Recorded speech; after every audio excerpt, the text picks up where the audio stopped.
बारिशों के बाद जंगल में हर तरफ मौसम बहुत सुहाना था। पक्षी अपने अपने संगीत गा रहे थे। कुछ पक्षियों के अंडों में से बच्चे भी निकल आए थे। यूं ही सब पक्षी शांति के साथ अपने जीवन के दिन गुजार रहे थे कि एक दिन कहीं से जंगल में एक बहुत ही जालिम शिकारी आ गया। शिकारी बहुत ही जालिम था और वो हमेशा पक्षियों को ही अपना निशाना बनाता था। वाह, क्या मोटे मोटे और खूबसूरत पक्षी हैं। इनको खाकर तो मजा ही आ जाएगा। पिछले 2 दिन से जो शिकार नहीं मिला था, मेरे ख्याल से आज वो हिसाब भी बराबर हो जाएगा। शिकारी चुपके से पेड़ के पास पहुंच जाता है जहां सब पक्षी थे। पेड़ के पास जाकर शिकारी बबलू को अपनी गन से निशाना लेता है और फायर खोल देता है। गोली सीधा जाके बबलू को लगती है और वो जमीन पर गिर जाता है। गोली की आवाज सुनकर सब पक्षी उड़ने लग जाते हैं, लेकिन उसी समय शिकारी एक और परिंदे को भी मार देता है। ना भाई, आज तुम सब पक्षी भागकर कहीं नहीं जा सकते। ऐवे नहीं, मेरा निशाना इतना पक्का। एक एक को चुन के मारूंगा, कोई भी ना बचेगा मारे से। शिकारी बबलू और एक और पक्षी को उठाकर ले जाता है और सब पक्षी बस देखते ही रह जाते हैं। जालिम शिकारी ने मेरे पति को मार दिया। अब भला मैं अपने बच्चों को कैसे पालूंगी और उनकी रक्षा कौन करेगा? मैं तो बहुत ज्यादा अकेली हो गई हूँ। उसने मिंटू तोते को भी मार दिया। मिंटू मेरा बहुत अच्छा दोस्त था। मुझे उसके मरने का बहुत गम है, लेकिन अब हमें इस गम से निकलकर शिकारी से बचने के लिए उपाय सोचना होगा। अगर हमने शिकारी का कुछ ना किया तो हम सभी मर जाएंगे। बात तो सही है, लेकिन शायद अब शिकारी वापस ना आए। हम बस अब सावधान रह सकते हैं कि जैसे ही शिकारी आए तो फौरन चौकन्ना होकर उड़ जाएं, वरना शिकारी किसी को भी नहीं बख्शेगा। सारे पक्षी चील की बात से सहमत हो गए। तो ठीक है, फिर बारी बारी हम सुरक्षा की ड्यूटी दिया करेंगे। जैसे ही शिकारी देखे, फौरन ही पक्षियों को सावधान करना होगा। और फिर सारे पक्षी बारी बारी अपने पेड़ के पास पहरा देने लग जाते हैं। एक दिन कौवे की बारी होती है तो एक दिन कबूतर की, और कभी चिड़िया की बारी होती है। कुछ दिन तो ऐसे ही शांति के साथ गुजर जाते हैं, लेकिन शिकारी नहीं आता। उस दिन का शिकार तो बहुत मजे का था। अभी तक उसका स्वाद हमारे मुंह से गया नहीं है। आज फिर उन पक्षियों पे जाके हाथ साफ करता हूँ। शिकारी का बेटा भी उसके साथ ही था, जो बहुत छोटा और मासूम था। उसका नाम मुन्ना था। पापा, पापा, आप प्लीज पक्षियों को ना मारा करें ना। देखे तो सही, वो कितने छोटे और मासूम हैं। उन्हें कितना दर्द होता होगा ना जब आप उसको गोली मारते होंगे। अरे मुन्ने, मेरे बेटे, तू ना समझेगा। मुझे शिकार खेलने में मजा आता है। बस कुछ दिनों के बाद शिकार छोड़ दूंगा, तुम चिंता ना करो। मुन्ना उदास होकर मुंह लटका लेता है और शिकारी शिकार करने जंगल में चला जाता है। पक्षी तो पहले से ही सावधान थे कि जैसे ही शिकारी उनके करीब पहुंचता है तो कबूतर उसे देख लेता है और जोर से एक आवाज निकालता है, जिससे कि सभी पक्षी सावधान हो जाते हैं और उड़ने की तैयारी करने लगते हैं। शिकारी के पास पहुंचने तक सभी पक्षी उड़ चुके थे, लेकिन वो बहुत ही माहिर शिकारी था। फौरन से वो एक उड़ते हुए पक्षी का निशाना लेता है और उड़ते उड़ते उसे मार गिराता है। बहुत चालाक बन रहे थे छोटे पक्षियों। शायद मुझे जानते नहीं हो तुम लोग। शिकारी मरे हुए परिंदे को लेकर चल देता है। अब तो सारे पक्षी और भी ज्यादा डर गए थे, क्योंकि उनकी तरकीब ने काम नहीं किया था और एक और पक्षी अपनी जान से हाथ धो बैठा था। अब हमें कुछ और सोचना चाहिए। इस तरकीब से तो हमें कुछ नहीं हुआ। ये तो काम ही नहीं कर रही।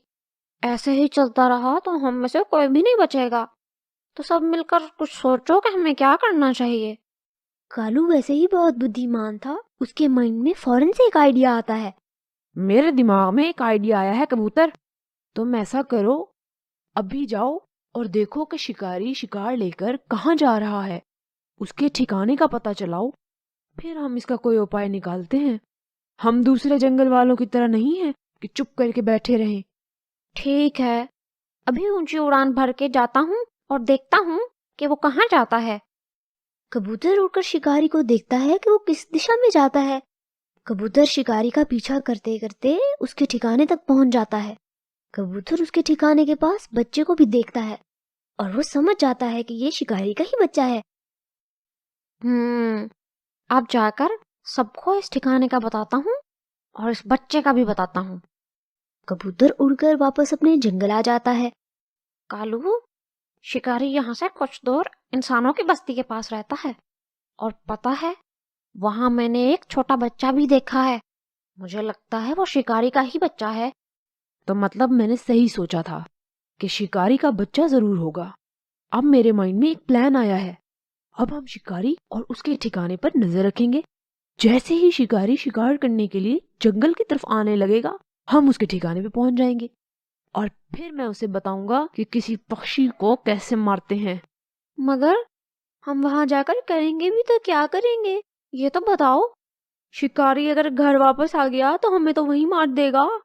आगे का प्लान वहीं जाकर बताऊंगा। बस चील को जरूर साथ लेकर चलना तुम लोग। अगले दिन जैसे ही शिकारी अपने ठिकाने से निकलता है, सारे पक्षी उड़ के उसके घर पहुंच जाते हैं, जहां पर मुन्ना अकेला था। चील, अब तुम ऐसा करो कि इस छोटे से बच्चे को उठाकर किसी विशाल पेड़ पर ले जाओ और शिकारी के वापस आने तक का इंतजार करो। वो बस आता ही होगा। मुन्ना भी ये सब कुछ सुन रहा था और वो अपने पापा की शिकारी वाली आदत छुड़वाना चाहता था, इसीलिए तो वो कुछ भी नहीं बोलता। चलो ठीक है, मैं इसे आसानी से उठा लूंगी। ये तो छोटा सा इंसान का बच्चा है। फिर चील मुन्ने को उठाकर पेड़ पर ले जाती है और बाकी के पक्षी भी वहां ही बैठ जाते हैं और सब शिकारी का इंतजार करने लग जाते हैं। आज तो कोई भी पक्षी ना मिला मने। चलो, कब तक बच जाएंगे? मेरे ख्याल से मुझे घर वापस जाना चाहिए। पीछे मुन्ना भी तो अकेला है। शिकारी वापस अपने घर की तरफ चल पड़ता है। जैसे ही वो अपने घर के पास पहुंचता है तो देखता है कि मुन्ने को पक्षियों ने दरख्त के ऊपर लटकाया हुआ है। हाँ भाई जालिम शिकारी, कैसा लगा हमारा सरप्राइज? अब हम तुम्हारे बच्चे को इस पेड़ से गिरा दें तो फिर तुम्हें एहसास होगा कि कैसे किसी को तकलीफ देते हैं और कैसे अगले को दर्द होता है। पापा पापा बचाओ, वरना ये मुझे नीचे गिरा देंगे। आप प्लीज मुझे बचाएं। अरे पक्षियों, मेरे बच्चे को कुछ ना होने देना प्लीज। मेरा एक इकलौता बच्चा है, मैं इसके बगैर मर जाऊंगा। कुछ ना करना तुम इसे, मैं विनती करता हूँ। तुम जो बोलोगे मैं वही करूँगा। वैसे ये भी सही है, अपने बच्चे के बगैर मर जाओगे और जो हमारे जंगल में आकर हमारे बच्चों को मारते हो, हमारे परिवार के पक्षियों को मारते हो, हमें भी ऐसी ही तकलीफ पहुंचती है जब खुद पर पड़ी है। तो अब समझ आ रही है कि तुम्हारा भी परिवार है और तुम्हें भी दुख होता है। मन्ने माफ कर दो, मैं आंदा किसी पक्षी को नहीं मारूंगा। बस मेरे मुन्ने को छोड़ दो, नहीं तो मैं जीते जी मर जाऊंगा। चील मुन्ने को पकड़कर पेड़ से नीचे ले आती है और शिकारी के पास उतार देती है। शिकारी फौरन से मुन्ने को गले लगा लेता है। पापा, अब आप कभी भी किसी पक्षी को मत मारना, देखे ना, उन्हें भी तो बहुत दुख होता है। ना बेटा, आइंदा मैं ऐसा कोई काम नहीं करूंगा। मन्ने माफ कर दे बेटा। इस स्टोरी से हमें क्या सबक मिलता है? हमें सबक मिलता है कि जब हमें कोई चीज तकलीफ नहीं दे रही तो बिला वजह हमें उसको तंग नहीं करना चाहिए। चाहे वो पक्षी हो या इंसान हो, किसी को तकलीफ नहीं देनी चाहिए, क्योंकि वो भी तो अपने बच्चों और परिवार को उतना ही प्यार करते हैं जितना कि हम प्यार करते हैं। एक बहुत ही खूबसूरत जंगल में सभी पक्षी अपने जीवन के दिन गुजार रहे थे, लेकिन बारिशें थी कि रुकने का नाम ही नहीं ले रही थी। सारे जंगल के पक्षी बारिशें एंजॉय कर रहे थे। सब ने अपने अपने घर टाइम से बना लिए थे और अनाज भी जमा कर रखा था। इन सब पक्षियों में बबली चिड़िया भी थी, जो अपने 2 बच्चों बंटी और चीटू के साथ रह रही थी। बंटी और चीटू बहुत ही छोटे बच्चे थे, इसीलिए वो उड़ नहीं सकते थे। बंटी, चीटू, मैं साथ वाले जंगल में जा रही हूँ, तुम घोंसले में ही रहना। देखो बारिश बहुत तेज़ है और तुम अभी उड़ नहीं सकते, मैं बस अभी थोड़ी देर तक आ जाऊँगी। ओके मामा, हम घोंसले में रहेंगे, आप बिल्कुल भी चिंता ना करें। चिड़िया उड़कर दूसरे जंगल में चली जाती है। उड़ते उड़ते उसे अपने जंगल से कुछ दूर एक कछुआ नजर आता है जो उल्टा हुआ था और वो बहुत कोशिश के बावजूद भी सीधा नहीं हो पा रहा था। चिड़िया तो वैसे भी दिल की बहुत अच्छी होती है। कछुए की मदद करने के लिए वो फौरन कछुए के पास पहुंच जाती है। अरे कछुए भाई, भला आपको क्या हुआ है? ऐसे उल्टा किसने कर दिया आपको? रुके ज़रा, मैं अभी आपको सीधा करती हूँ। बबली फौरन से कछुए को सीधा करने में उसकी मदद करती है। अरे बहुत बहुत धन्यवाद चिड़िया, तुमने मेरी सहायता की। मुझे साथ वाले जंगल के शरारती उल्लुओं ने उल्टा कर दिया था। वो बहुत ही शैतान है। मैं कब से ऐसे ही पड़ा था, कोई मेरी मदद को नहीं आया। तुम तो बहुत अच्छी हो, तुमने मेरी मदद की है। कोई बात नहीं, मैं तो गुजर रही थी तो आपको देखा और आपकी सहायता के लिए चली आई। अब मैं जाती हूँ घर, मेरे बच्चे बहुत अकेले हैं और अभी भी आपको पता है बारिश भी हो रही है। हाँ हाँ, जाओ जाओ, तुमने मेरी बहुत सहायता की है, मैं तुम्हारा यह एहसान कभी नहीं भूलूंगा। चिड़िया वहाँ से घर की राह लेती है और अपने घोंसले में पहुँच जाती है, जहाँ बंटी और चीटू उसका इंतजार कर रहे थे। मामा, बारिश तो रुकने का नाम ही नहीं ले रही। अगर बारिश ऐसे ही होती रही तो हम सब बड़ी मुसीबत में आ जाएंगे। नहीं बेटा, आपकी मामा आपके पास है ना, चिंता नहीं करो, आपको किसी भी मुश्किल में नहीं आने दूंगी। बारिशें थी कि रुकने का नाम ही नहीं ले रही थी। बादल भी खूब बरस रहे थे, ऐसे लगता था कि जैसे बादल ही फट पड़े हैं। अब तो वो जंगल में हर तरफ पानी ही पानी था। जंगल के सभी पक्षी बहुत ही चिंतित हो गए थे। लगातार बारिशों की वजह से उनकी ज़िंदगी काफ़ी कठिन हो गई थी। पर कुछ समय के बाद बारिश के साथ साथ तूफान भी आ गया और सारे दरख्त ज़ोर ज़ोर से हिलने लग गए। चिड़िया अपने बच्चों के साथ घोंसले में थी कि पेड़ हिलने की वजह से उसके दोनों बच्चे दरख्त से नीचे पानी में गिर जाते हैं। चिड़िया पर तो जैसे क़यामत टूट पड़ती है। चिड़िया चाहकर भी कुछ नहीं कर पाती। अरे बचाओ मेरे बच्चों को, प्लीज़ देखो वो नीचे पानी में गिर गए हैं, प्लीज़ कोई तो मेरे बच्चों को बचाओ। सारे पक्षी चिड़िया की आवाज़ सुनकर उसके पास जमा हो जाते हैं। लेकिन नीचे तो बहुत ज़्यादा पानी है, हम भला कैसे पानी में बच्चों को निकाल सकते हैं? हमने कोशिश की तो हम भी पानी में डूब के मर जाएंगे। कोई चाहकर भी चिड़िया की मदद नहीं कर सकता था। चिड़िया तो माँ थी, उसे लगा कि उसके बच्चे पानी में डूब के मर गए हैं, तो उसने इस बात का बहुत सदमा लिया और सख्त बीमार हो गई। जंगल के डॉक्टर तोताराम ने चिड़िया का बहुत इलाज किया, लेकिन वो ठीक नहीं हो सकी। सारे पक्षी भी चिड़िया के लिए बहुत ही परेशान थे, लेकिन चिड़िया थी कि उसे अपने बच्चों का गम खाए जा रहा था। देखो दोस्तों, चिड़िया ऐसे ठीक होने वाली नहीं है। मेरे ससुराल वाले जंगल में एक भालू वैद्य जी रहते हैं, वो बहुत ही बुद्धिमान हैं। मेरे ख्याल से हमें उनको लाना चाहिए, वो चिड़िया की बीमारी का कोई उपाय निकाल सकते हैं। सबको कबूतर की ये तजवीज़ बहुत ही पसंद आई और कबूतर भालू वैद्य को लेने चला जाता है। उधर चिड़िया के बच्चे पानी में तैरते तैरते दूर निकल जाते हैं। वहाँ उन्हें एक कछुआ देख लेता है। कछुआ जब छोटे छोटे बच्चों को पानी में डूबता हुआ देखता है तो फौरन उनको पानी से बाहर निकाल लेता है। अरे बच्चों, क्या हुआ तुम लोगों को? ऐसे पानी में कैसे गिर गए तुम लोग?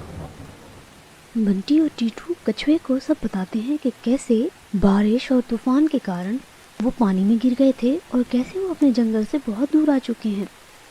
कछुए अंकल, हमारी मामा बहुत परेशान हो रही होंगी, प्लीज़ हमें किसी तरह हमारी मामा के पास पहुंचा देना। हाँ हाँ, कुछ करते हैं। आपकी मामों का नाम क्या है और किस दिशा में रहती हैं? तभी मैं आपको वहाँ ले जा सकूंगा ना। दिशा का तो हमें नहीं पता, लेकिन उनका नाम बबली चिड़िया है। अरे, तुम बबली चिड़िया के बच्चे हो। तुम लोगों की मामा बहुत अच्छी हैं। उन्होंने एक बार मेरी हेल्प की थी। ऐसा करो, कुछ दिन यहाँ मेरे पास रह जाओ। जैसे ही बारिशें कम होंगी मैं तुम लोगों को तुम्हारी मामा के पास छोड़ आऊंगा। चीटू और बंटी बारिशें रुकने तक कछुए के पास रहने लग जाते हैं। वैद्य भालू चिड़िया को देखने दूसरे जंगल से आ जाते हैं। भालू अच्छे से चिड़िया का चेकअप करता है। देखो सब पक्षियों, चिड़िया को अपने बच्चों के मरने का बहुत गम है। मैं इसे कोई भी जड़ी बूटी दूं, वो असर नहीं करने वाली। इसको अपने बच्चों का बहुत गम लग गया है। कोई प्लीज मेरे बच्चों को कहीं से ला दे, मेरे बंटी और चीटू को। मुझे कुछ नहीं हुआ, मुझे कुछ भी नहीं हुआ, मैं बिल्कुल ठीक हूँ। बस मुझे अपने बच्चों की बहुत याद आ रही है। मुझे तो लगता है कि अब चिड़िया को मेडिसिन से कोई फर्क नहीं पड़ेगा। जब तक ये अपने बच्चों का दुख दिल से नहीं निकाल देती, ये ठीक नहीं हो सकती। हाँ, तुम सही कह रहे हो। अब तो बस दुआ ही कर सकते हैं कि ये ठीक हो जाए। चलो बच्चों, आज हम तुम्हारी मम्मा के पास जाएंगे। तुम दोनों मेरे ऊपर बैठ जाओ क्योंकि तुम दोनों उड़ नहीं सकते। मैं तुम लोगों को ले जाऊंगा।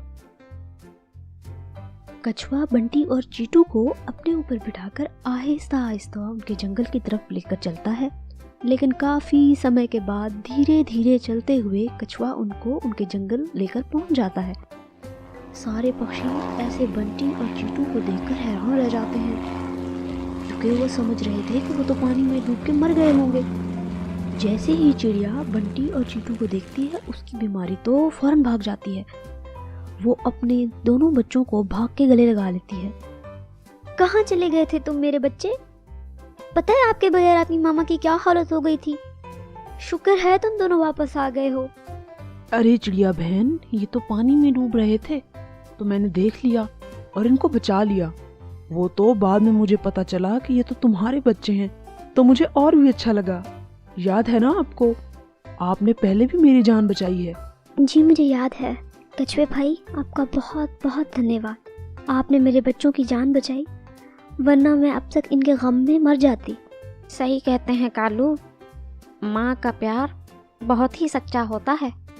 देखो, अभी तो चिड़िया मरने वाली हो गई थी और अब देखो बच्चों को देख के तो इसकी बीमारी जैसे रफू चक्कर हो गई है।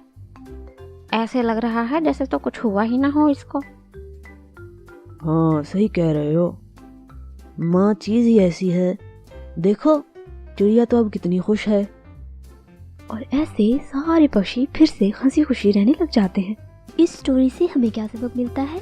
हमें सबक मिलता है कि माँ बाप का प्यार सबसे ज्यादा सच्चा होता है। अगर हम परेशानी में हो तो वो भी परेशानी में आ जाते हैं। इसीलिए हमें अपने पेरेंट्स की रिस्पेक्ट करनी चाहिए, क्योंकि वो हमसे बहुत ज्यादा प्यार करते। बहुत समय पहले की बात है कि दूर किसी जंगल में एक चिड़िया रहती थी। चिड़िया के काफी समय के बाद 2 बच्चे हुए थे।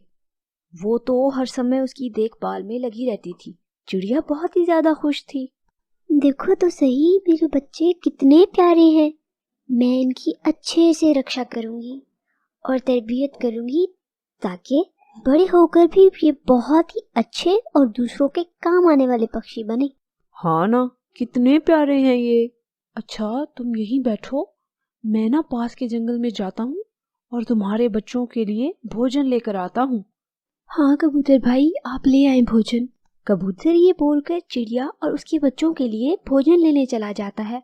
उन्हीं दिनों जंगल में एक बहुत ही खतरनाक चील भी आई हुई थी, जो सिर्फ पक्षियों का ही मांस खाया करती थी। आज तो किसी पक्षी के बच्चे का नरम नरम मांस खाने का दिल कर रहा है। चलो, आज कुछ नरम नरम मांस हो जाए। चील ये बोलकर कोई शिकार ढूंढने निकल पड़ती है। उड़ते उड़ते उसे चिड़िया के बच्चे दिखाई देते हैं। वाह, आज तो एक नहीं, 2 बच्चे हैं खाने को। आज तो मजा ही आ जाएगा। चील चिड़िया के बच्चों को उठाने के लिए उन पर हमला कर देती है। चिड़िया अपने बच्चों को बचाने की बहुत ही ज्यादा कोशिश करती है, लेकिन वो चील के मुकाबले में बहुत ही कमजोर थी। इसीलिए वो अपने बच्चों की रक्षा नहीं कर पाती और जख्मी हो जाती है। चील चिड़िया के बच्चों को उठाकर ले जाती है और चिड़िया बस रोती ही रह जाती है। जैसे ही कबूतर वापस आता है तो चिड़िया को जख्मी हालत में देखता है। अरे बबली, तुम्हें क्या हो गया? और बंटी और चीटू किधर हैं? और ये तुम्हें जख्म कैसे आए हैं?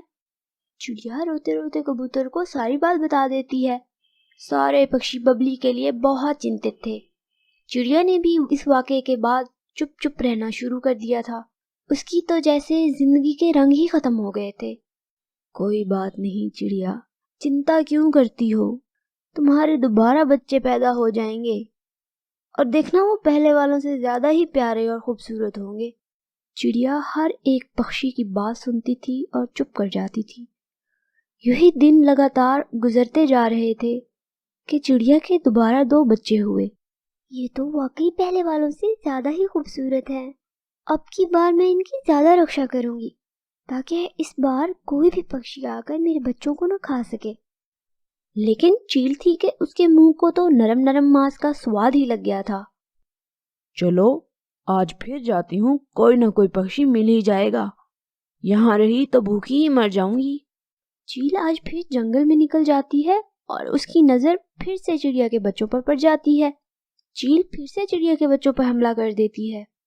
जालिम चील, मैंने तुम्हारा क्या बिगाड़ा है? आखिर तुम क्यों मेरे ही बच्चों के पीछे पड़ गई हो? प्लीज इस बार मेरे बच्चों को छोड़ दो, वरना मैं जितने जी मर जाऊंगी। कुछ तो दया करो मुझ पर। मरती हो तो मर जाओ, अच्छा है ना, मुझे एक और शिकार मिल जाएगा, देखना तेरे बच्चों को तो मैं ही खा जाऊंगी। चील फिर से चिड़िया के बच्चों को उठाकर ले जाने लगती है, लेकिन चिड़िया भी पूरा ही मुकाबला करती है। इसी लड़ाई में चील भी जख्मी हो जाती है। तूने आज मुझे ना बहुत चोट लगाई है, देखना मैं कभी भी तेरे बच्चों को नहीं छोड़ूंगी, और जहां भी तुम मिली ना मैं तुम्हारे बच्चों को खा जाऊंगी। याद रखना बबली, ये जख्म तुम्हें बहुत ही महंगा पड़ने वाला है अब। इस बार बच्चों के मरने पर चिड़िया बहुत ही ज्यादा दुखी थी। इस बार वो सारे पक्षियों से दूर किसी जंगल में चली जाती है। वो न किसी से बोलती थी, ना किसी से मिलती थी, बस हमेशा चुप चुप ही रहती थी। वो दूर जा ही रही होती है कि रास्ते में बारिश होना शुरू हो जाती है। वो देखती है कि एक मधुमक्खी पानी में डूब रही है और बहुत कोशिश के बावजूद वो पानी से निकल नहीं रही। चिड़िया बहुत ही ज़्यादा दुख में थी, लेकिन वो दिल की भी बहुत ज़्यादा अच्छी थी, हमेशा सबकी मदद करती थी। चिड़िया फौरन जाती है और मधुमक्खी को पानी से निकाल देती है। अरे चिड़िया, तुम्हारा क्या नाम है? तुम्हारा बहुत बहुत धन्यवाद। अगर तुम आज ना आती ना तो मैं पानी में गोते खा खा के मर जाती। मेरे पंख भी गीले हो गए थे, जिसके कारण मैं उड़ नहीं पा रही थी। चिड़िया आगे से कुछ भी नहीं बोलती। क्या हुआ, इतनी उदास क्यों हो? तुम्हारी तो शक्ल भी लटकी हुई है। मुझे बताओ क्या हुआ है? तुम्हें पता है मैं रानी मधुमक्खी हूँ। तुम बताओ तो सही, तुम्हारी मैं सहायता ज़रूर करूँगी। चिड़िया उसको चील के सारे जुल्म के बारे में बता देती है और ये भी बताती है कि कैसे चील ने उसे धमकी दी है कि वो आइंदा भी उसके सारे बच्चों को खा जाएगी। इतनी सी बात थी, भला ये भी कोई मसला है? सारी मधुमक्खियां मेरा हुक्म मानती हैं। अब जब भी तुम्हारे बच्चे हुए ना, मुझे बताना। उस चील का दिमाग तो मैं ठिकाने लगाऊंगी अब। चिड़िया मधुमक्खी की बात सुनकर बहुत ही खुश हो जाती है। कुछ समय के बाद जब चिड़िया के बच्चे दोबारा पैदा होते हैं तो चिड़िया की चिंता में हद से ज़्यादा इजाफा हो जाता है और वो हर वक्त बस चील की धमकी से डरी रहती है कि अगर कहीं से चील आ गई तो फिर क्या होगा। लेकिन उसने इस बार एक मधुमक्खी के जरिए मलका मक्खी को पैगाम भेज दिया था कि मेरे बच्चे पैदा हुए हैं और अपना वादा वो याद रखे। और अब हमेशा एक मधुमक्खी उसके पास ही रहती थी।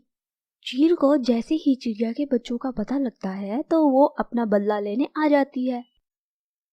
देखा मासूम चिड़िया, मैंने कहा था ना कि मैं नहीं छोड़ूंगी तुम्हें, और लड़ो मेरे साथ तुम जरा, तुम्हें अंदाजा ही नहीं है मेरी ताकत का। चील, मैंने क्या बिगाड़ा है तुम्हारा? तुम क्यों मेरे बच्चों के पीछे ही पड़ गई हो? इस बार कुछ ना करो, मैं मिन्नत करती हूँ तुम्हारी। इस बार मैं वाकई मर जाऊंगी। लेकिन चील के सर पर तो बस अपनी शक्तिशाली होने का भूत ही सवार था। चील हमला करने ही वाली थी कि वहां से मलका मधुमक्खी आ जाती है और उसके साथ बहुत सारी मक्खियां थी। सारी मक्खियां एक साथ चील पर हमला कर देती हैं और उसे काटना शुरू कर देती हैं। बचाओ बचाओ, मुझे इन जहरीली मक्खियों से बचाओ, अरे ये तो मुझे मार ही डालेंगी। अब कोई नहीं बचाएगा तुम्हें। अब तुम्हारा यही अंजाम है कि मक्खियों के काटने से ही मर जाओगी तुम। चील कुछ देर तो हिम्मत से मुकाबला करती रहती है, लेकिन उसकी हिम्मत आखिर जवाब दे जाती है और वो बेहोश होकर जमीन पर गिर जाती है और मधुमक्खियों के जहरीले डंक की वजह से वो वहीं ही मर जाती है। अगर आप ना होती तो कभी भी अपने बच्चों को मैं ना देख पाती। आपका बहुत बहुत धन्यवाद, आपने मेरी चील से जान छुड़वा दी है। कोई बात नहीं, तुमने भी तो मेरी सहायता की थी ना, जब कोई मेरी सहायता करने को नहीं आ रहा था। आइंदा भी कोई तंग करे या किसी भी किस्म की सहायता की ज़रूरत हो तो मुझे बताना। मैं यहाँ कुछ दूर पेड़ पर ही रहती हूँ। और यूं चील के मरने के बाद चिड़िया और उसके बच्चे हंसी खुशी रहने लग जाते हैं। हमें इस स्टोरी से क्या सीख मिलती है? हमें सीख मिलती है कि हमें मुश्किल समय में दूसरों की सहायता करनी चाहिए और ऐसे दोस्त ज़रूर बनाने चाहिए जो मुश्किल समय में हमारे काम आ सके, क्योंकि दोस्त तो वही होता है जो मुसीबत में काम आए। जंगल में जूं-जूं होली का समय करीब आ रहा था, वैसे ही तैयारियां भी जोरों पर थीं। सब पक्षी बहुत ही ज्यादा खुश थे। बड़े पक्षियों से ज्यादा तो छोटे पक्षी और बच्चे खुश थे। हर तरफ खुशी का समा था। होली की तैयारियों के कारण सभी पक्षियों ने स्टॉल लगाए हुए थे और सभी अपनी अपनी तैयारियों में मसरूफ थे। मामा मामा, मुझे भी नए कपड़े और होली के कलर लेने हैं। आप बाबा को बोलकर प्लीज मुझे ये सब दिलवाएं ना। देखे ना, जंगल के सभी पक्षियों के बच्चों ने लिए हुए हैं। उन्होंने तो कब के ले लिए हैं और आपने मुझे अभी तक कुछ भी नहीं दिलवाया। चिड़िया बहुत ही ज्यादा गरीब थी। उसके पास तो इतना अनाज भी नहीं था कि जिसको देकर वो अपने बेटे बंटी के लिए कुछ कपड़े और कलर्स ले सके। इसी कारण चिड़िया बंटी की बात सुनकर खामोश हो जाती है और बहुत ही उदास हो जाती है। मेरे बच्चे, तुम चिंता ना करो, मैं आपके बाबा को बोलूंगी ना। देखना, वो आपके लिए नए कपड़े भी लाएंगे और कलर्स भी लाएंगे। फिर मेरा प्यारा बंटी सबको दिखाएगा। बंटी तो बच्चा था, वो कैसे समझता कि उसकी मामा बाबा के पास इतने पैसे नहीं हैं। अपनी मामा की ये सब तसल्लियाँ सुनकर वो उदास हो जाता है और सोचता है कि शायद इस बार भी पिछली बार की तरह वो कलर्स और होली के रंगों से महरूम रह जाएगा। कुछ देर के बाद जब बबलू घर आता है तो चिड़िया उसे बंटी के लिए नए कपड़े और कलर्स लाने का कह देती है। लेकिन मैं ये सारी चीज़ें भला कहाँ से लाऊंगा बबली? हमारे पास है ही क्या जो चील को देकर अपने बच्चे के लिए चीज़ें ले सके? खैर, तुम चिंता ना करो, करता हूँ कुछ। मुझे अपने बेटे की खुशी से ज़्यादा कुछ भी अजीज नहीं है। मैं उसकी खुशी के लिए हर हद तक जाऊंगा।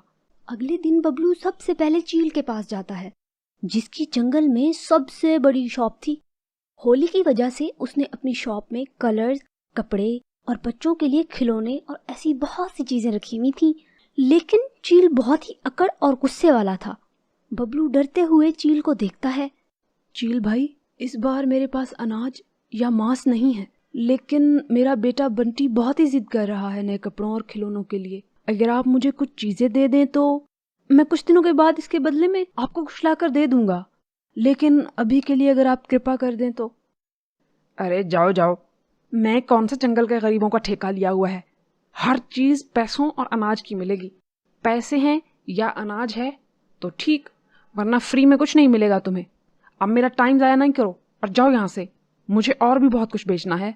बबलू चील की बहुत मिन्नत समाजत करता है कि वो उसे कुछ न कुछ तो दे दे जिससे उसका बच्चा किसी हद तक खुश हो जाए। लेकिन चील से मायूस होकर बबलू वापस आ जाता है और सीधा अपने घर आता है, जहाँ चिड़िया उसी का ही इंतजार कर रही थी। चील ने तो बिल्कुल ही इनकार कर दिया। उसने तो मेरी बात सुनी तक नहीं। पता नहीं इनको समझ क्यों नहीं आता कि होली का मतलब दूसरों की मदद करना है, दूसरों को खुशियों में शामिल करना है। लेकिन पता नहीं इन सब पक्षियों को क्या हो गया है। देखें, मुझसे अपने बेटे की उदासी नहीं देखी जा रही। काश मेरे बस में होता तो मैं कभी भी अपने बच्चे की आंखों में आंसू ना आने देती। चले, मैं देखती हूँ, अभी सब पक्षियों से पूछती हूँ, शायद कोई हमारी मदद कर दे और मेरा बंटी भी खुश हो जाए। चिड़िया वहाँ से उड़कर कालू के पास जाती है। चिड़िया को आशा थी कि कालू उसकी जरूर मदद करेगा। कालू, तुमने तो अपने बेटे राजू के लिए सब ले लिया है, लेकिन मैंने अभी तक बंटी के लिए कुछ नहीं लिया। वो बहुत जिद कर रहा है। तुम मुझे कुछ अनाज दे सकते हो ताकि मैं चील को दे दूं और अपने बच्चे के लिए कोई चीज़ ले आऊं। हमारी तो खैर है, देख ही रहे हो, लेकिन मैं नहीं चाहती कि मेरी गुर्बत की वजह से बंटी की होली भी ख़राब हो। बबली, मेरे पास कुछ होता तो तुम्हें ज़रूर देता, लेकिन मेरे पास तो थोड़े से ही दाने हैं और वो भी नीलू कव्वी ने संभाल के रखे हुए हैं। इसीलिए मुझे माफ़ी करो तुम, मैं तुम्हारी कोई सहायता नहीं कर सकता। चिड़िया उदास हो जाती है क्योंकि वो बहुत ही उम्मीद से कालू के पास गई थी। कालू की बातों ने उसको बहुत ज़्यादा तकलीफ दी थी, लेकिन वो अपने बच्चे की खुशी के लिए एक दफ़ा फिर किसी और पक्षी के आगे हाथ फैलाने को तैयार हो जाती है। चिड़िया अब की बार कबूतर के पास जाती है। कबूतर भाई, आपको तो पता है हम इस साल होली की तैयारी नहीं कर पाए हैं। मेरा बंटी बहुत ही उदास है और जिद कर रहा है कि उसे नए कपड़े और खिलौने चाहिए। क्या आप मेरी कुछ सहायता कर देंगे? नहीं, इस मामले में मैं तुम्हारी कोई सहायता नहीं कर सकता। अभी तो मैंने बहुत कुछ लेना है, टीना कबूतरी और अपने बच्चे के लिए। तुम्हें दे दूंगा तो फिर मैं और मेरे बच्चे क्या करेंगे भला? तुम प्लीज जाओ यहाँ से।